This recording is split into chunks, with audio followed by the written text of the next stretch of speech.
ما كانش باين كده في الاول. كان بيعمل كل حاجة تخليني احبه واتعلق بيه. انا ما كنتش عاوزة العلاقة دي تماما، وهو اللي فضل يعمل حاجات كتير قوي عشان احبه، وفي الاخر سابني. طب ما احنا قلنا الكلام ده كذا مرة.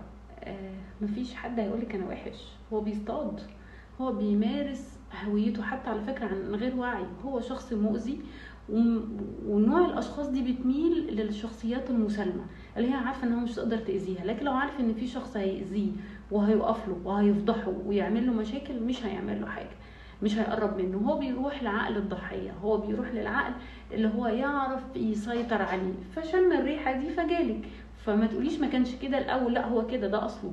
افضل اقول لكم ده كان اصله.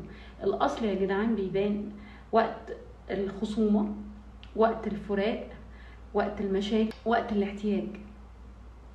كل ده الاصل بيبان فيه. مرض الاشخاص بيبان فيه، اضطراباتهم بتبان فيه. عشان كده اذا خصم فجر، النبي قال كده. هو من سماته، من سمات المنافقين اذا خصم فجر. يعني اللي كان بيحبك وكان بيتمنى لك الرضا ترضي، وما يقدرش على تعبك وقلقان عليكي فجأة كده بدون مقدمات، ما بقاش قلقان. ده هو ما اذا خصم فجر. لان المشاعر ما بتنتهيش بزرار.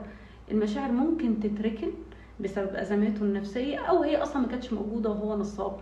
في الحالتين ما توجعيش قلبك وتفكري غار في 60 داهيه. ده اللفظ الوحيد اللي ممكن يتقال.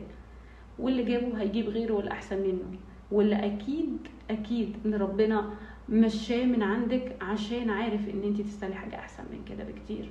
وتعلمي الدرس. شوفي كان ايه اللي انت المفروض تتعلميه من العلاقه دي عشان تضمني لنفسك حياه تانية مع اشخاص تانية بجوده احسن. كان معاكم تينا.